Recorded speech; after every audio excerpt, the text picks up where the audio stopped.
할렐루야. 2025년 1월 28일 화요일 가정에서 함께 드리는 새벽 예배 자리로 나오신 모든 동양선교교회 성도님들을 주님의 이름으로 환영하고 축복합니다. 이 시간 우리의 신앙을 함께 고백하며 예배의 자리로 나아갑니다.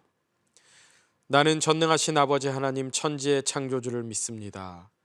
나는 그의 유일하신 아들 우리 주 예수 그리스도를 믿습니다. 그는 성령으로 잉태되어 동정녀 마리아에게서 나시고 본디오 빌라도에게 고난을 받아 십자가에 못 박혀 죽으시고 장사된 지 사흘 만에 죽은 자 가운데서 다시 살아나셨으며 하늘에 오르시어 전능하신 아버지 하나님 우편에 앉아 계시다가 거기로부터 살아있는 자와 죽은 자를 심판하러 오십니다. 나는 성령을 믿으며 거룩한 공교회와 성도의 교제와 죄를 용서받는 것과 몸의 부활과 영생을 믿습니다. 아멘. 참 좋으신 하나님, 오늘도 저희들에게 호흡과 생명 주셔서 이 하루의 첫 시간을 주님 앞에 올려드리며 거룩한 주님 앞에 나와 예배할 수 있도록 인도하여 주시니 감사합니다. 오늘도 반복되는 그 삶의 모습 가운데 우리에게 부어주시는 그 은혜를 기대하며 주님 앞에 나아갑니다. 지난 하루 주님 앞에 온전히 서지 못하고 부정함으로 얼룩졌던 저희들의 모든 죄악된 심령들 주님의 보혈로 정결하게 씻어주셔서 오늘 이 하루의 첫 시간 첫 자리에서 새롭게 해주시는 주님의 은혜와 사랑 가운데 진리의 말씀을 붙들고 서는 귀하고 복된 하루의 삶 되게 하여 주옵소서. 이제 하나님의 말씀을 듣기 원합니다. 그 음성에 귀 기울이며 오늘도 그 말씀에 순종하는 힘을 주시고 우리를 빛으로 부르신 그 주님의 부르심에 믿음으로 반응하며 빛의 자녀로서 합당하게 살아가는 우리 모든 동양선교교회 성도님들의 삶이 될 수 있도록 주님 인도하여 주옵소서. 감사드리며 존귀하신 예수 그리스도의 이름으로 간절히 기도하옵나이다. 아멘. 오늘 우리에게 주시는 하나님의 말씀은 신약성경 요한복음 8장 12절에서 20절까지의 말씀입니다. 신약성경 요한복음 8장 12절에서 20절까지의 말씀, 제가 하나님의 말씀을 봉독하겠습니다. 하나님의 말씀을 경청하십시오. 예수께서 또 말씀하여 이르시되 나는 세상의 빛이니 나를 따르는 자는 어둠에 다니지 아니하고 생명의 빛을 얻으리라. 바리새인들이 이르되 내가 너를 위하여 증언하니 내 증언은 참되지 아니하도다. 예수께서 대답하여 이르시되 내가 나를 위하여 증언하여도 내 증언이 참되니 나는 내가 어디서 오며 어디로 가는 것을 알거니와 너희는 내가 어디서 오며 어디로 가는 것을 알지 못하느니라. 너희는 육체를 따라 판단하나 나는 아무도 판단하지 아니하노라.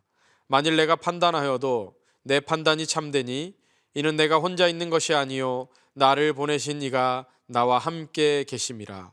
너희 율법에도 두 사람의 증언이 참되다 기록되었으니 내가 나를 위하여 증언하는 자가 되고 나를 보내신 아버지도 나를 위하여 증언하시느니라. 이에 그들이 묻되 내 아버지가 어디 있느냐? 예수께서 대답하시되 너희는 나를 알지 못하고 내 아버지도 알지 못하는도다. 나를 알았더라면 내 아버지도 알았으리라. 이 말씀은 성전에서 가르치실 때에 헌금함 앞에서 하셨으나 잡는 사람이 없으니 이는 그의 때가 아직 이르지 아니하였음이로라. 이것은 하나님의 말씀입니다. 아멘. 할렐루야. 오늘도 하루의 첫 시간을 올려드리는 저와 여러분들에게 하나님의 새롭게 하시는 놀라운 은혜가 저와 여러분들의 삶의 자리 가운데 함께 하시기를 예수님의 이름으로 축복합니다. 요한복음은 공관복음서와는 다르게 예수님이 누구신가에 집중을 합니다. 예수님께서 행하신 그 7가지의 표적도 그렇고요. 다른 복음서에 비해서 좀 과하게 많은 듯한 설교 등이 바로 이런 부분들을 반영하고 있는 것입니다. 또한 신학적 표현 중에 나는 나다, 나는 누구다라는 이 헬라어로 에고 에임이라는 표현이 많이 나오는데 쉽게 말해서 이 요한복음의 특징 중에 하나가 바로 예수님의 자기 계시가 많이 나온다라는 겁니다. 예를 들면 요한복음 6장에서 예수님은 나는 생명의 떡이다 라고 하셨고요. 또 10장에서는 나는 선한 목자다, 나는 양의 문이다 라고 말씀을 하시고 또 11장에서는 나는 부활이요 생명이다. 14장에서는 나는 길이요 진리요 생명이다. 15장에서는 나는 포도나무다. 이러한 이 나는 나다, 에고 에임이라는 이 표현이 예수님의 자기 계시가 이 요한복음에만 나타나는 특징입니다. 그렇다면 이 오늘 본문인 8장에서는 예수님께서 자신을 뭐라고 선포하십니까? 바로 나는 세상의 빛이다라고 선포하십니다. 12절 말씀이지요. 예수께서 또 말씀하여 이르시되 나는 세상의 빛이니 나를 따르는 자는 어두움에 다니지 않고 생명의 빛을 얻는다라고 말씀하십니다. 이 세상이 어두움이라면 예수님께서는 빛으로 오셔서 그 어두움들을 몰아내신다라는 것이죠. 빛이 있으면 어두움은 물러가게 되어 있습니다. 이건 법칙이죠. 빛과 어둠은 함께 공존할 수가 없기 때문입니다. 성경에서 이 어두움과 밤은 세상을 상징하고 죄를 말하는 것입니다. 이 어두움의 특징은 보이지 않는다라는 것이죠. 그래서 사람들은 본능적으로 어두움 속에서 죄를 짓게 되어 있습니다. 낮에는 할 수 없는 일도 어두우면 용감해져서 죄를 짓게 되죠. 왜 그렇습니까? 보이지 않으니까 자신의 욕심과 정욕대로 살아가는 것이죠. 그런데 예수님께서는 그 어두움을 몰아내시는 빛으로 세상에 오셨다라는 겁니다. 그리고 성도들은 바로 그 빛을 따르는 자가 되어야 된다라고 말씀을 하시는 것이죠. 빛 되신 예수 그리스도를 따라 살 때 이 생명의 빛을 얻고 어두움에 다니지 않게 될 것이라고 말씀을 합니다. 그래서 마태복음에는 성도들을 향해서 뭐라고 말씀하세요? 너희는 세상의 빛이다 라고 말씀을 하시는 겁니다. 나 혼자 스스로 빛을 발하는 것이 아니라 이 예수 그리스도의 빛을 받아서 나도 세상의 빛이 된다라는 것입니다. 예수님께서 이 땅에 빛으로 오셔서 세상의 어둠을 몰아내시고 또 빛의 삶을 사셨고 또한 우리들에게 빛의 삶을 살기를 원하시는 것이죠. 그렇다면 이 빛으로 산다는 모습은 어떤 모습일까요? 자녀를 키우면서 자녀들이 자라는 모습 속에서 저는 바로 이 빛으로 사는 모습이 이러한 모습이 아닌가 한 가지를 좀 발견을 하게 됩니다. 사실 저는 딸이 하나라 그런 경험을 많이 해보지는 못했고 아마도 자녀가 둘 이상 되면 자주 경험하시는 부분일 것이라고 생각되는데요. 저의 경우는 어디 다른 가족들과 함께 시간을 보낼 때 딸과 비슷한 또래 다른 집 자녀들 이렇게 같이 있다 보면 그런 경험이 있습니다. 딸의 친구가 둘이서 잘 놀다가도 또 싸우기도 하죠. 자, 그런데 그 싸우는 것을 봤을 때 그 싸운다라는 것이 사실 별로 대단한 이슈를 가지고 싸우는 것이 아닙니다. 예를 들어서 같이 있는데 아빠인 제가 그 딸의 친구에게 조금만 더 관심을 더 주는 듯한 느낌을 받으면 어떻게 합니까? 우리 아빠라고 내 아빠라고 하면서 그 관심을 못 주게 막 질투를 하고 그러다가 싸움이 되는 것이죠. 그런데 아마 두 자녀 이상을 키우시는 부모님들은 아마 그 자녀들 가운데서 자주 이런 경험을 하시리라 생각됩니다. 어릴 때 자녀들끼리 싸운다라는 것이 큰 문제가 아니고 예를 들어서 주로 아빠 무릎에 서로 앉겠다고 싸우고 뭐 하나 더 먹겠다고 싸우고 그런 식이죠. 그런데 언제나 그 다툼의 해결자는 누가 됩니까? 자녀들끼리는 절대로 해결 못합니다. 반드시 부모가 개입을 해야죠. 예를 들어서 서로 밀치면서 아빠 무릎에 앉으려고 하면 언제나 해결은 아빠의 무릎에 둘 다 앉는 것으로 끝이 나는 것이죠. 또 서로 먹는 것으로 싸울 때 어떻게 합니까? 둘이서는 절대 해결 못합니다. 보다 못한 아빠가 자신의 먹을 것을 자녀들에게 조금 더 주면서 이제 됐지 하면서 일단락 되는 것이죠. 생각해보면 자녀들끼리 다툼에서 해결되는 법은 없는 것 같습니다. 왜냐하면 아이들의 생각은 거기까지이기 때문이거든요. 서로 자기가 더 차지하려고 똑같은 생각이 싸우기 때문에 결코 해결이 안 되는 겁니다. 그러나 부모가 해결하면 그 차원은 달라지는 것이죠. 저는 빛으로 산다는 것이 바로 이런 모습이지 않을까 생각해 보았습니다. 마치 어두움을 이기는 빛처럼 어두움이 어두움과 싸워서는 절대로 어두움을 이기지 못합니다. 마치 욕심이 욕심과 싸워서 욕심을 이기지 못하는 것과 같고, 사람의 생각이 사람의 생각과 싸워서 사람의 생각에서 벗어날 수 없는 것과 마찬가지입니다. 언제나 하나님의 해결은 차원이 다른 것이지요.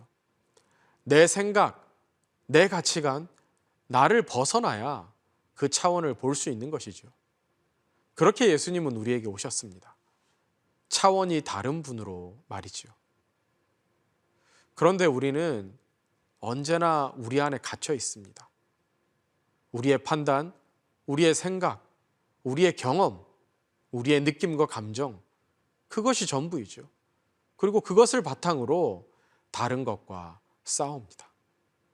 그렇게 인간은 자신의 삶에서, 이 세상에서, 그 어느 공동체에서도 그 싸움을 멈추지 못하는 겁니다. 그리고 그렇게 그것을 바꾸려고 하는 거죠. 세상을 바꾸려고 하고 공동체를 바꾸려고 합니다. 여러분, 세상이 달라지지 않는 이유는 그 싸움이 아무리 치열해도요, 그저 어두움과 어두움이 싸우는 싸움이기 때문에 그렇습니다. 만약에 싸워서 이걸 바꿔낸다 해도 그것은 그저 어두움이고, 그것을 싸워서 승리한다고 해도 그것은 그저 어두움이 이기는 그런 싸움일 뿐이지요. 절대로 어두움으로 어두움을 이기지 못하는 겁니다.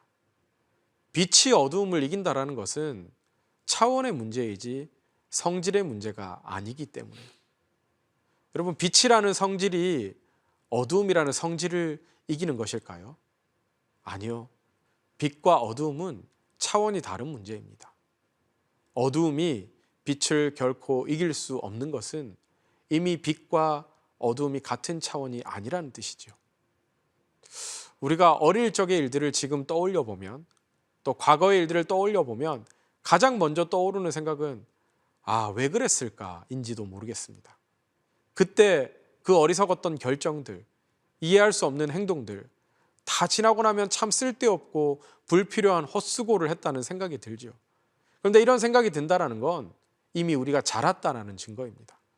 다시 말하면 우리의 차원이 달라졌다는 뜻이죠. 빛은 그런 차원의 문제를 우리에게 던져주는 겁니다. 우리가 지금 우리 앞에 펼쳐져 있는 이런 문제들을 이길 수 있는 방법은요, 차원을 달리 해야지 가능한 겁니다. 다른 말로 말하면 우리의 차원에서 더 넓은 차원으로 옮겨져야 한다는 것이죠. 여러분, 찬양 중에 시선이라는 제목을 가진 찬양 아십니까? 그 시선이라는 찬양의 가사를 보면 이렇게 시작합니다. 내게로부터 눈을 들어 주를 보기 시작할 때 주의 일을 보겠네. 내 작은 마음 돌이키사 하늘에 꿈꾸게 하네. 주님을 볼 때. 여러분, 나의 시선에서 주님의 시선으로 차원이 달라져야 나의 문제를 풀 수 있는 겁니다. 빛이 어두움을 이긴다는 건 어쩌면 내가 주님의 마음으로 나의 문제를 볼 때 가능한 것이고, 넓은 마음으로 세상을 읽을 때 가능한 것인지도 모르겠습니다. 사랑하는 동양성교회 성도 여러분, 우리가 조금만 더 넓은 마음을 가지면 좋겠습니다. 주님을 믿는다라는 건 우리가 그분의 마음을 갖는다라는 의미이죠. 그분의 마음으로 세상을 읽는다는 뜻입니다. 그분의 시선으로 나와 이웃을 보고 그분의 계획으로 결정과 판단을 한다라는 뜻입니다. 내 좁은 마음으로 사람들을 정죄하고 내 편협한 이념으로 세상을 규정 지을 수 없는 거예요. 내 짧은 경험으로 스스로를 비하하고 부정적인 말을 쏟아내고 이웃을 경쟁자로 삼는 것으로 우리가 절대로 이 세상을 바꿀 수 없습니다. 조금 더 넓은 마음으로 오늘을 볼 수 있기를 바라요. 주님의 섭리에 이끌린 오늘을 삼아서 오늘이 끝이 아니라, 오늘이 전부가 아니라 또 우리에게 기회 주시고 회복 주시고 기대하는 그런 소망으로 살아가는 것이 우리 그리스도인들이 하나님을 믿는 믿음 아닐까요? 여러분, 캄캄한 밤의 밤하늘을 보면 어떤 별은 유난히 빛나는 별이 있고, 또 어떤 별은 더 아름답고, 또 어떤 별들은 빛이 밝은 것 같지는 않지만 많은 별들이 모여있는 그런 별들을 보게 됩니다. 저는 별을 보면 예수님이 우리에게 세상의 빛이라고 말씀하신 그 구절이 생각이 납니다. 우리가 깜깜한 밤하늘의 별을 볼 때 그 느낌이 예수님께서 말씀하셨듯이 우리 그리스도인들이 이 어두운 세상에서 빛이라고 말씀하셨다면 하나님께서 이 세상을 보실 때 그 속에 살아가는 우리 성도들이 바로 밤하늘에 떠 있는 별처럼 그러한 삶을 살기를 원하시지 않을까라는 생각을 해보게 됩니다. 어떤 성도는 아주 크게 밝게 빛나는 분도 있을 것이고, 또 어떤 분들은 비록 작지만 아름답게 빛나는 분도 있을 겁니다. 저는 오늘 이 새벽에 우리가 말씀을 듣고 세상에 흩어져서 각자 삶의 터전에서 살아갈 때 이 별과 같이 빛나는 모습으로 하나님께서 우리들을 보시고 기뻐하시는 삶의 모습들이 될 수 있기를 바랍니다. 오늘 본문에서 예수님께서는 유대인들을 향해서 나는 세상의 빛이다라고 선포를 하시죠. 유대인들이 또 따지기 시작합니다. 자기 스스로 자신을 증거하는 사람이 어디 있냐고 따지죠. 누가 그것을 믿겠느냐는 겁니다. 17절의 기록처럼 유대인들의 사고에는 무슨 일을 증명하려면 항상 2명은 되어야 한다는 거죠. 그때 예수님께서 당당하게 말씀하십니다. 여러 가지 말씀을 하시지만 중요한 건 나를 증거하시는 분이 있다라는 거예요. 너희들은 믿지도 않고 보지도 못하지만 나를 증거하는 분이 있다라는 겁니다. 너희가 볼 때는 나 혼자 증거하는 것 같지만 나를 보내신 이가 나를 증거한다라는 거예요. 그리고 하나님께서 나와 함께 하시는 것이 바로 그 증거라고 말씀합니다. 하나님께서 어떻게 증거해 주셨습니까? 함께 하심으로, 또 하나님의 능력을 보여주셨던 겁니다. 하나님께서 함께 하심으로 병든 자들이 나음을 입었고 귀신들이 물러갔고 기적들이 나타났습니다. 문제들이 해결되어졌습니다. 능력이 나타날 때 하나님께서 함께 하시고 예수님의 증인이 되어주셨던 겁니다. 오늘 저와 여러분들도 이런 예수님의 당당함을 배울 수 있기를 바랍니다. 내가 세상의 빛으로 살아갈 때 하나님께서 나의 도움 되어 주시고 나의 증인이 되어 주십니다. 내가 혼자 있는 것이 아니요 나를 보내시니까 나와 함께 계심이라. 이 예수님의 말씀을 꼭 기억하시길 바랍니다. 우리를 세상의 빛으로 보내신 분이 우리와 반드시 함께 하십니다. 그래서 우리가 기도할 때 기도 응답의 역사가 나타나고, 또 우리가 말씀을 선포할 때 말씀의 역사가 나타나고, 어두움이 물러가고 하나님의 능력이 나타날 때 하나님께서 우리의 증인이 되어주시는 것입니다. 이런 영적인 능력들을 체험하는 저와 여러분들의 복된 인생이 되기를 바랍니다. 하나님께서 나와 함께함을 체험할 때 우리는 담대하게 되고 평안함을 누리게 되고 또 마음의 기쁨을 누리게 되는 것입니다. 오늘도 나와 함께 하시고 또 나를 증거하시는 하나님과 동행하면서 우리 하나님께서 주시는 그 담대함과 평안을 누리는 저와 여러분들 되기를 바랍니다.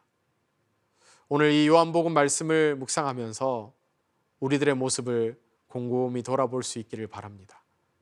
나는 빛의 자녀로서 빛된 삶을 살고 있는가? 혹시 내 삶 가운데 세상을 닮은 어두움의 모습은 없는지 한번 살펴볼 수 있기를 바랍니다.